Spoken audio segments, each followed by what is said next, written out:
Why stupid men always do this. Machiavelli. It was a night like any other until he decided to act, not because it was the right time, not because he had thought about the consequences, but because something in him, a mix of pride and anger, screamed louder than any reason. The room was silent, but inside him there was a gale. Seneca said that haste and anger are like merciless winds that make the ship lose its course. He didn't realize, but he had already released the sails without looking at the horizon. I've seen this happen so many times. Men who confuse movement with progress, who believe that acting is always better than waiting, who feel the weight of their own powerlessness and try to disguise it with quick gestures, like someone putting out a fire with gasoline. Epictetus reminded us that true power is not in doing everything, but in knowing when to do nothing. However, for those who haven't learned to restrain themselves, silence sounds like weakness, and a pause seems like defeat. The scene could be a chessboard. He, with steady hands but a clouded mind, decides to sacrifice the queen in the heat of the moment. He doesn't see that in the entire game, every piece is a consequence, and that an unthinking move is like opening the door for the enemy to enter, not suddenly, but slowly, until they occupy everything. Life is also like this. Every hasty decision is a step that leads us to a place from which it will be more difficult to return. The most curious thing is that behind this impulse there is a paradox. They act as if they know exactly what they are doing, but deep down cling, kind of voluntary, blind. They don't want to see the whole board. They don't want to realize that it might be smarter to lose a turn than to lose the game. It's easier to tell yourself you were brave than to admit you were reckless. So I ask myself, and maybe you also need to ask yourself, is it stupidity or is it simply the fear of facing your own reflection in the silence? Because sometimes it's not a lack of intelligence that brings us down. It's the haste of not wanting to feel. It's the refusal to wait for the dust to settle. It's the almost physical need to prove that we are still in control, even when we have lost it a long time ago. The illusion of immediate cleverness. There is a type of haste that has nothing to do with speed. It's a haste that is born in the chest, fueled by the anxiety of showing that we are in control. It doesn't care about the direction, only the movement. It's like the river that, in trying to run faster, loses its strength and spreads out into shallow puddle, forgetting that its destination was the sea. How many times do we confuse acting fast with acting right and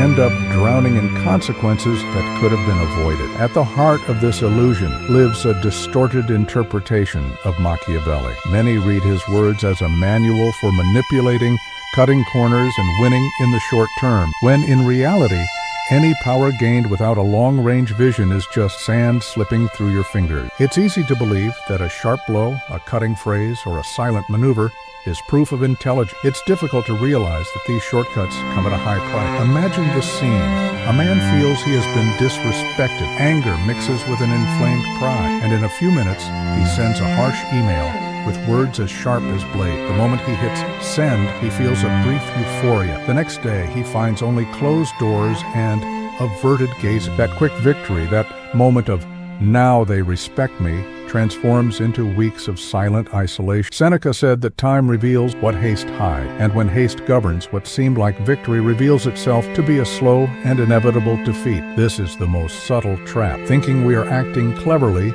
when in reality we're only reacting to the fear of losing control. Immediate cleverness is like the fire that warms your hands in winter and, without realizing it, sets the house on fire. It's a flame that fascinates, that gives a feeling of power in the instant, but leaves only ashes for tomorrow. And often what holds us in this illusion is not ignorance, but the refusal to admit that we could have waited a little longer, because waiting requires courage, and courage for some is more difficult than any battle. The emotional addiction to react. There is a type of prison that has no bars or locks, but it keeps a man captive as if it were steel. It is the prison of immediate reaction. It doesn't need a grand reason to ignite. A single crossword, a look that seems like judgment, a silence that sounds like disdain, and before reason has time to speak, the body already moved, the voice is already raised, the decision has already been made. It's as if the mind is being dragged by a wild horse that runs without a destination. Seneca saw time as a sacred territory. He said that whoever lives reacting is a slave to the instant, always at the mercy of the winds that blow from outside. And this is exactly how the addiction to reaction works. It offers immediate relief, but it charges a high price suffice in the future. It's like drinking seawater to quench your thirst. At first,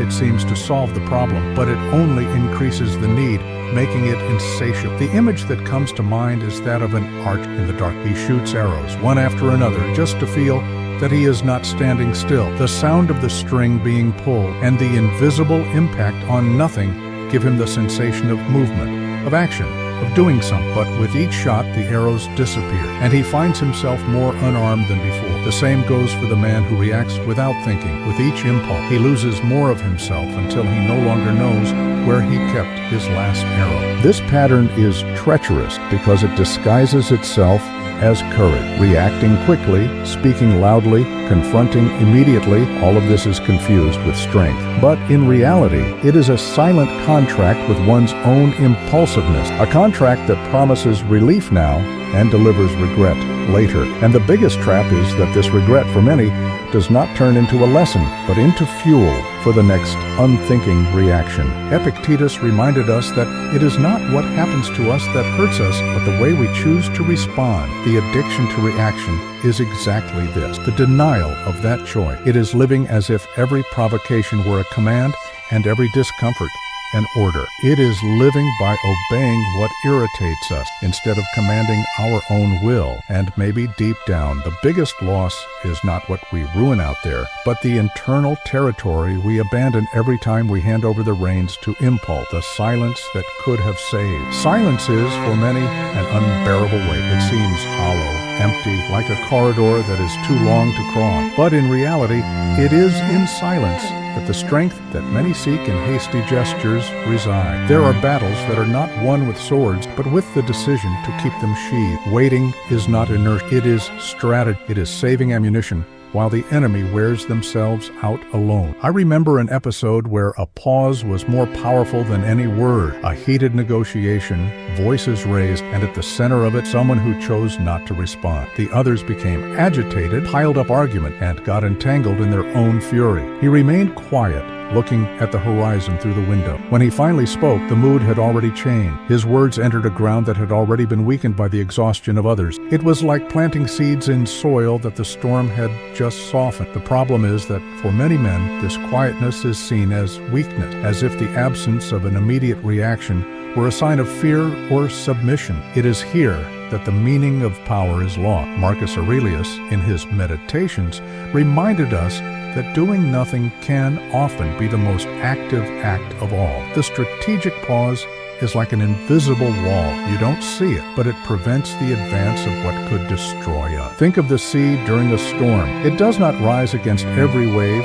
It gives in, recedes, lets the force dissipate before returning its own. He who fights against everything all the time breaks. He who waits remains whole. The pause is not an absence of action. It is the deliberate choice to act at the right moment. The silence that could have saved is in every situation where the response came out too quickly. It is in the gaze we avert, in the phrase we swallow too late, in the message sent before reflection. And perhaps what hurts the most is not what happened because we spoke, but what could have happened if we had waited a little longer. Because deep down, silence is like a bridge. It may seem long and uncomfortable to cross, but it leads to a place where we still have a choice, how to break the cycle of repeated stupidity. Repeating the same mistake is not just a matter of a lack of intelligence. Often it is a form of emotional habit, a path so well trodden that we already know every stone, every curve. It's like walking barefoot on a gravel road. We know it will hurt, but the familiarity is almost comfort. Breaking this cycle requires more than willpower. It requires lucidity to see the exact instant we are about to fall into the trap again. The first step is to notice the trigger, that physical and mental sensation that precedes the impulse. For some, it is a sudden heat in the face. For others, a knot in the stomach or a whirlwind of thoughts running over each other. It is in this instant that the mind, trained in Stoicism, can ask itself, how will this action look a year from now? This question is not theoretical. It shifts the gaze out of the whirlwind, reminding you that time is a more just judge than an inflamed ego. This practice works like the blacksmith who watches the iron in the fire. He knows that if he strikes too early, the metal will break. If he waits too long, it will cool and lose its shape. The right decision does not come from haste, but from the mastery of time. Epictetus taught that freedom is in choosing the response and not in giving in to the command of the first impulse. Training this long-term view is like strengthening a muscle. With each conscious choice, the strength grows. A simple technique is to silently write the response that anger demands at that moment and not send it, to keep it as an artifact of what would have happened. Upon revisiting this text later, you realize how it was just a reflection of a moment, not of who you really are. This is not repression, it is preservation. The cycle of repeated stupidity is broken when we understand that not every reaction needs to see the light of day, that the power to choose when and how to act is greater than any momentary victory, because in the end, true intelligence is not in winning all disputes, but in winning the most difficult one of all, the dispute against oneself, power of not falling into one's own trap. Seneca said that the man who masters himself is more powerful than the one who governs cities. This mastery is not won in a single grand act, but in the silent succession of small choices that avoid disaster. It is the restrained gesture, the word that was not said, the step that was not taken. True power is almost invisible, but like the root of a tree, it sustains everything above. Avoiding an impulsive reaction is like disarming a bomb before the enemy can use it against us. The danger does not disappear on its own. It needs to be undone with calm and precision. He who learns to wait, to observe, and to act only when necessary does not become passive, he becomes unattainable. Impulse is a breach, and self-control is the wall that closes it. Epictetus reminded us that freedom is not the absence of limitations, but the ability not to be a slave to either the other person or oneself. There is a peculiar peace that is born when we stop being led by what provokes us. It's like sailing on the open sea and even feeling the wind trying to push you off course, keeping your hands firm on the rudder. The image that remains is simple, a man standing before a precipice. He could move forward, carried by the heat of the moment, or remain still, looking at the landscape and breathing. Staying is not cowardice. It is preserving the ground that supports the next step. Silence, in this context, is not the absence of voice, but the language of someone who knows that not every battle needs to be fought. It is not always stupidity, but it is almost always a choice. And maybe that is the hardest and most liberating lesson, to realize that the greatest enemy is not what is on the outside, but the impulse that tries to bring us down from within. When we learn to recognize it, we no longer fall into our own trap, and we discover that the greatest triumph is being able to look back without regretting what could have been avoided. The video reaches its last breath with a clear image. The man who masters himself doesn't need to prove anything to anyone because he has already won the most important battle. Seneca was right. Governing cities is a task for strategists, but governing oneself requires a courage that few cultivate. This courage makes no noise, doesn't appear in headlines, doesn't receive applause. It lives in the silence of one who refuses an unnecessary fight, in the retreat that saves strength for what really matters. Avoiding an impulsive reaction is, in a way, like finding a bomb in your own path. It is having the awareness that stepping on it will destroy more than just the enemy.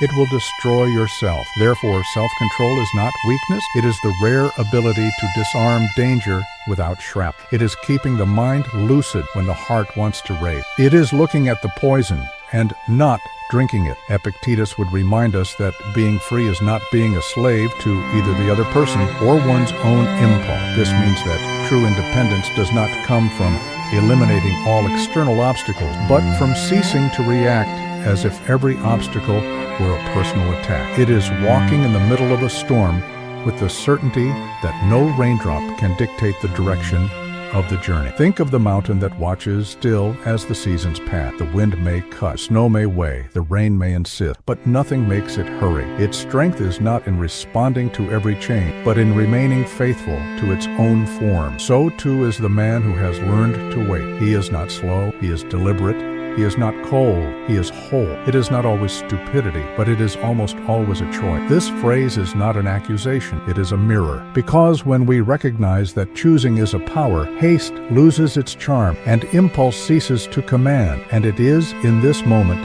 and only in this moment, that we discover that the greatest triumph is not winning every battle, but winning against oneself before the battle even begins.